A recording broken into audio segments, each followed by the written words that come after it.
अस्सलाम वालेकुम स्टूडेंट्स, मैं हूं रिजवानुल्लाह महसूद और आप देख रहे हैं जनान केम जंक्शन। आज का हमारा लेक्चर है केमिस्ट्री से मुतल्लिक। केमिस्ट्री की डिफिनीशन करेंगे, थोड़ा सा एक्सप्लेन करेंगे उसको। उसके बाद इंशाल्लाह केमिस्ट्री के कौन कौन से ब्रांचेस हैं उन पे थोड़ी सी बात होगी। केमिस्ट्री की डिफिनीशन जो अक्सर बुक्स में हमारे पास लिखी होती है या 9th के टेक्स्ट बुक में जो लिखी हुई है इस तरह की है, the branch of science in which we study about the structure of matter, composition of matter, properties of matter, changes occurring in matter and the laws and principles that control these changes is called chemistry। यानी science की वो branch जिसमें हम matter के structure के बारे में, साख्त के बारे में, उसके कंपोजिशन के बारे में, खसूसियात के बारे में, मैटर में कौन कौन से चेंजेस वाक़या होते हैं और इन चेंजेस को कंट्रोल करने वाली कौन कौन से उसूल और कवानीन हैं। तो ये हमारे पास डिफिनीशन है। अच्छा, इसमें हमारे पास जो स्ट्रक्चर या कंपोजिशन ऑफ मैटर या प्रॉपर्टीज़ या बाकी चीज़ें, तो इनको थोड़ा सा एक्सप्लेन करते हैं ताकि आगे फिर बार बार ये चीज़ें आएंगी तो आसानी रहे समझ। स्ट्रक्चर ऑफ मैटर से मुराद क्या है? ये हमारे पास मालिक्यूल्स के अंदर एटम्स किस तरह अरेंज हैं, मालिक्यूल्स के अंदर एटम्स की अरेंजमेंट कैसी है, इस चीज़ को हम क्या कहते हैं? केमिकल स्ट्रक्चर, यानी किस तरतीब के साथ अरेंज हुए हुए हैं। तो फॉर एग्जांपल अगर हम बात करें वाटर के स्ट्रक्चर की, तो वाटर का जब हम स्ट्रक्चर बनाते हैं, वाटर में क्या क्या होते हैं? 2 हाइड्रोजन, 1 ऑक्सीजन। तो ये हमारे पास वाटर का स्ट्रक्चर है। कार्बन डाइऑक्साइड के स्ट्रक्चर की बात करें, इसका स्ट्रक्चर होता है लीनियर और वाटर का स्ट्रक्चर है बेंट स्ट्रक्चर। अच्छा, नेक्स्ट चीज़ हमारे पास आ जाती है केमिकल कंपोजिशन। केमिकल कंपोजिशन का मतलब ये है कि वैसे कंपोजिशन का वर्ड इस कंसेप्ट में यूज़ होता है कि एक चीज़, अगर आपके पास कोई चीज़ है और उसके कंपोजिशन की आप बात कर रहे हैं, तो इसका मतलब ये होगा कि ऐसी चीज़ों से बनी हुई है और जिन चीज़ों से वो बनी है, जो उसके कंस्टिट्यूएंट्स हैं, उनकी कम्बिनेशन रेशो कितनी है, कंबाइनिंग किस रेशो में वो कंबाइन हुए हैं। तो हमारे पास क्या है? केमिकल कंपोजिशन या कंपोजिशन ऑफ मैटर से मुराद क्या है? It refers to the type and ratio of atoms in molecules of chemical substances. किसी केमिकल सब्सटेंस के मॉलिक्यूल्स में कौन कौन से एटम्स प्रेजेंट हैं और उन एटम्स का कम्बिनेशन रेशो क्या है, ठीक है, किस रेशो में कंबाइन हुए हैं, इसको हम कहते हैं केमिकल कंपोजिशन। फॉर एग्जांपल हम बात करते हैं कंपोजिशन ऑफ वाटर की, तो कंपोजिशन ऑफ वाटर में हमारे पास 2 चीज़ें आ जाती हैं, एक है ऑक्सीजन और एक है हाइड्रोजन। ऑक्सीजन और हाइड्रोजन। अच्छा, इनके दरमियान रेशो कितनी है? 2:1। अगर हम CO2 की बात करें, तो CO2 में हमारे पास 2 एटम्स हैं, एक 2 एटम से बना हुआ है, कार्बन और दूसरा ऑक्सीजन। कार्बन 1, ऑक्सीजन 2, यानी 1:2। तो ये हुआ हमारे पास कंपोजिशन। और नेक्स्ट चीज़ जो हमारे पास है वो है प्रॉपर्टीज़ ऑफ मैटर, ठीक है। तो प्रॉपर्टीज़ ऑफ मैटर का क्या मतलब है? प्रॉपर्टीज़ खसूसियात किसी भी चीज़ की वो खूबियाँ या वो आदतें जिनकी वजह से हम उसको पहचानते हैं, ठीक है, तो इसको कहते हैं प्रॉपर्टीज़। तो जब हम प्रॉपर्टीज़ की बात करते हैं केमिस्ट्री में, तो हमारे पास केमिकल सब्सटेंसेस के 2 टाइप्स ऑफ प्रॉपर्टीज़ हो सकती हैं, एक है फिज़िकल प्रॉपर्टीज़ और एक है केमिकल प्रॉपर्टीज़।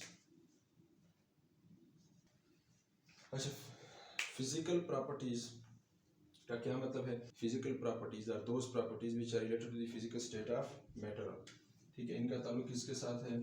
फिजिकल स्टेट के साथ।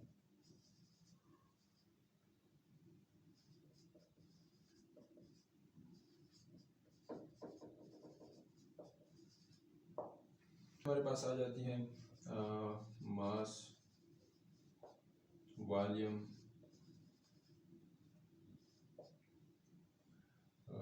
Boiling point, melting point,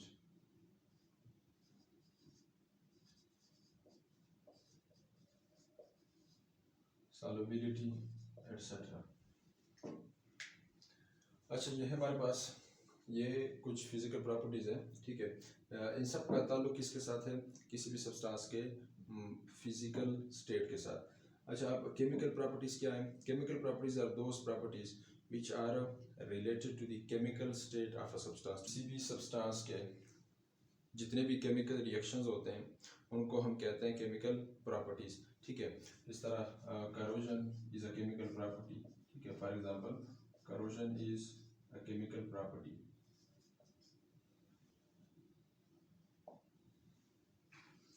changes occurring in matter, हमारे पास जो कॉमन चेंजेस जो मैटर में होती हैं तो वो हमारे पास हैं मेल्टिंग,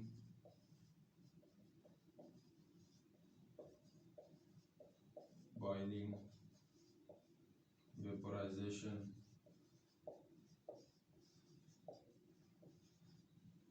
डिपोजिशन,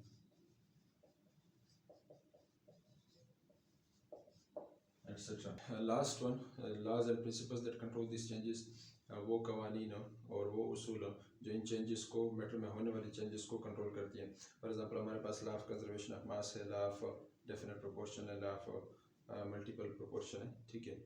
तो ये सब जिसको नोट डाउन कर लें, फिर आगे चलते हैं ब्रांचेस की तरफ। अच्छा, तो नेक्स्ट चीज़ हमारे पास है branches of chemistry. Branches of chemistry में सबसे पहले अगर हम बात करें ऑर्गेनिक केमिस्ट्री की, तो organic chemistry is that branch of science in which we study about the organic compounds. Organic compounds क्या है? Hydrocarbons and their derivatives are called organic compounds. अच्छा, हाइड्रोकार्बन्स क्या है? Compounds made up of carbon and hydrogen only are called hydrocarbons. जब हम hydrocarbons की बात करते हैं तो हाइड्रोकार्बन्स वो कंपाउंड्स होते हैं जो सिर्फ कार्बन और हाइड्रोजन से बने हों। हाइड्रोकार्बन्स में हमारे पास तीन मेजर क्लासेस हैं। एक alkanes, second one alkenes and third one alkynes. Alkane का एग्जांपल है मीथेन, ठीक है, CH4। इसी तरह अल्कीन्स का एग्जांपल है इथीन, अल्काइंस का एग्जांपल है इथाइन। इसमें हमेशा के लिए कार्बन कार्बन के दरमियान हमेशा के लिए सिंगल कोवेलेंट बांड होंगे, ये इसकी पहचान है। अच्छा, अल्कीन्स में कम से कम एक डबल बांड दो कार्बन एटम्स के दरमियान होना ज़रूरी है। अल्काइंस में कम से कम एक ट्रिपल बांड दो कार्बन एटम्स के दरमियान होना ज़रूरी है। अच्छा, जब हम किसी भी हाइड्रोकार्बन के यानी इन तीनों में से किसी के भी एक हाइड्रोजन को रिप्लेस करते हैं by some other group, by some other functional group, तो हमारे पास एक नई चीज़ बन जाती है, एक नया कंपाउंड बन जाता है जिसको फिर हम कहते हैं derivatives of hydrocarbon. For example, अगर मैं इस मीथेन के एक हाइड्रोजन को रिप्लेस करूं बाय OH ग्रुप, अगर मीथेन के एक हाइड्रोजन को OH ग्रुप से रिप्लेस किया जाए तो उससे बन जाएगा अल्कोहल। इसका नाम क्या होगा? मिथाइल अल्कोहल, मिथाइल अल्कोहल, ठीक है, CH3OH। ये हो गया हमारे पास ऑर्गेनिक केमिस्ट्री। नेक्स्ट जो हमारे पास ब्रांच है वो है inorganic chemistry. Inorganic chemistry is that branch of chemistry in which we are study about the inorganic compounds. Inorganic compounds कौन से हैं? ऑब्वियसली हाइड्रोकार्बन्स और उनके डेरिवेटिव्स के अलावा जितने भी कंपाउंड्स हैं हमारे पास उनको इनऑर्गेनिक कंपाउंड्स कहा जाता है। अच्छा, नेक्स्ट जो हमारे पास ब्रांच है वो है physical chemistry. As the name indicates, physical chemistry. तो physical chemistry is that branch of chemistry which deals with the relationship between the physical properties of chemical substances along with the chemical changes in them। जब substances में chemical changes होती हैं तो उनके physical properties पे कौन से असरात पड़ते हैं, कौन से इफेक्ट होते हैं, कैसे चेंज होते हैं, इन सब के बारे में हम पढ़ते हैं फिजिकल केमिस्ट्री में। अच्छा, नेक्स्ट जो ब्रांच है हमारे पास वो है एनालिटिकल केमिस्ट्री। एनालिटिकल केमिस्ट्री क्या है? जब हम मैटर की जब हम क्वालिटेटिव और क्वांटिटेटिव एनालिसिस करते हैं तो उसको हम कहाँ पे स्टडी करते हैं? एनालिटिकल केमिस्ट्री में। क्वालिटेटिव का मतलब है कि जब हम किसी चीज़ के, किसी प्रोडक्ट के या किसी भी सब्सटेंस की क्वालिटी को चेक करते हैं, ठीक है, उसके मेयार को चेक करते हैं। और क्वांटिटी का मकसद होता है कि जब हम मिकदार को चेक कर रहे होते हैं।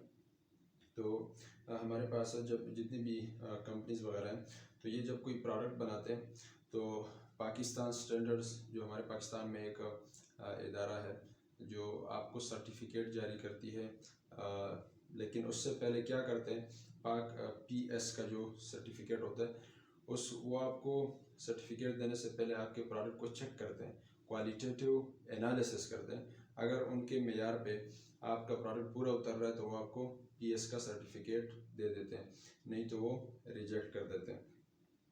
तो यही सारी चीज़ें होती हैं एनालिटिकल केमिस्ट्री में। अच्छा, नेक्स्ट जो हमारे पास ब्रांच है वो है इंडस्ट्रियल केमिस्ट्री। इंडस्ट्रियल केमिस्ट्री में हम क्या करते हैं कि उन तमाम टेक्निक्स और मेथड्स को पढ़ते हैं जिनके ज़रिए मुख्तलिफ इंडस्ट्रियल प्रोडक्ट्स बनती हैं। हमारे पास ये कुछ इंडस्ट्रियल प्रोडक्ट्स लिखी हुई हैं, जैसे कि cement, glass, plastics, cosmetics, fertilisers वगैरह। तो ये जितने भी इंडस्ट्रियल प्रोडक्ट्स बनते हैं ये किन मेथड्स से बनते हैं और यहाँ इनके लिए कौन कौन से केमिकल रिएक्शंस करने पड़ते हैं, उन सब के बारे में हम स्टडी करते हैं इंडस्ट्रियल केमिस्ट्री में। अच्छा, नेक्स्ट हमारे पास है न्यूक्लियर केमिस्ट्री। न्यूक्लियर केमिस्ट्री जिस तरह के नाम से भी ज़ाहिर है, nuclear chemistry is the study of nucleus. कौन कौन सी चीज़ों के बारे में स्पेसिफिकली हम पढ़ते हैं?